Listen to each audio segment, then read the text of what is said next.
malinaw pa rin sa akin. Naalala ko pa rin yung mga nangyari ng araw na yun. Sariwa pa rin sa isip ko. And napakasaya ko. Hindi ko makakalimutan yun. Sobrang saya sa pakiramdam ng araw na yun. Sobrang linaw pa sa isip ko ngayon ang mga nangyari. Kakaiba sobrang saya.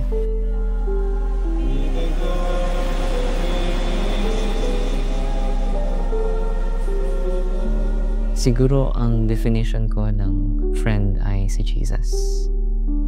And kung meron mang ibang definition ng mundo bilang isang kaibigan, siguro yun yung maliliit na explanation ng definition ni Jesus ng kaibigan. Makita natin yung story na binitray ni Judas si Jesus. And at that time, instead na sabihin niya, traitor ka, sabi niya ay, friend.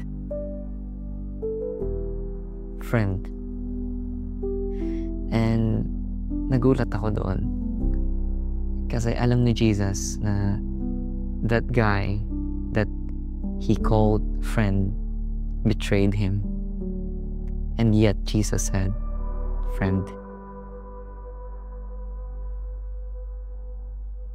Greater love hath no man than this, that a man lay down his life for his friends.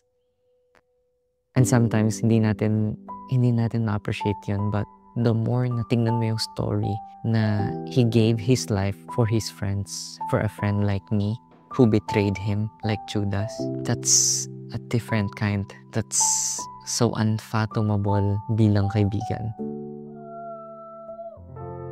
And so I think for me, the reminder of God's grace in my life is Diane, my best friend.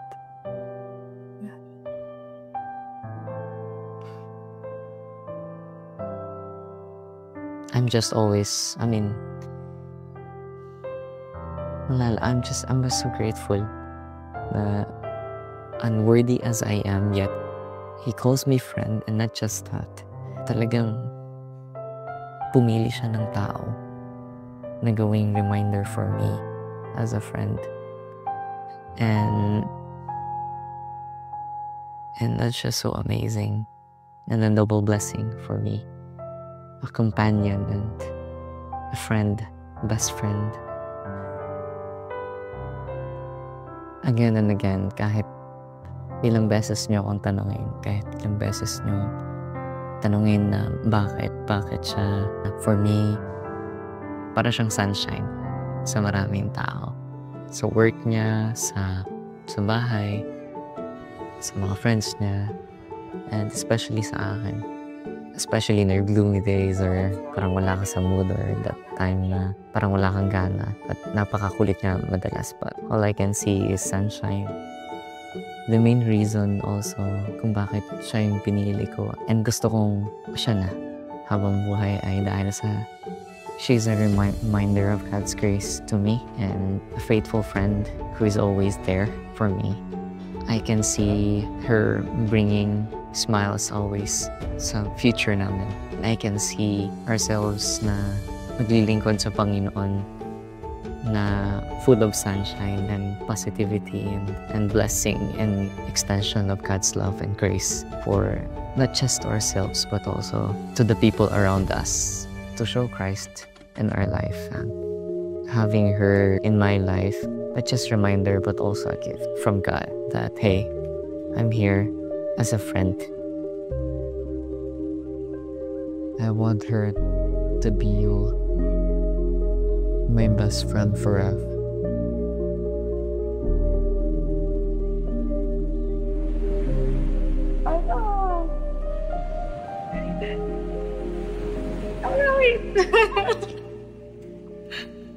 Dear,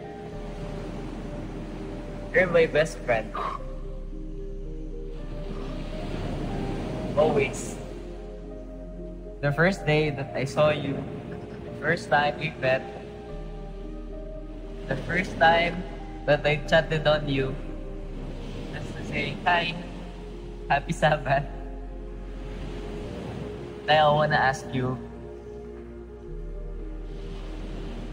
be my best friend forever. You.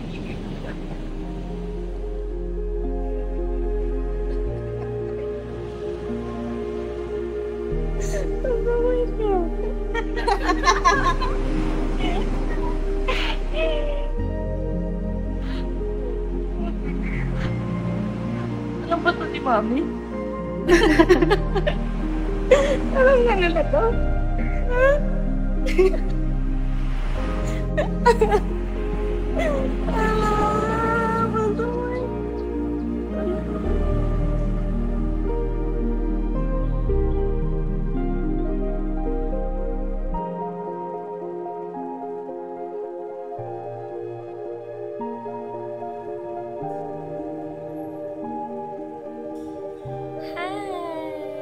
Hi, dear. I love you. You're the best. You're the best husband in the world. You're the best friend in the world. I love you too. And I'm so happy to be part of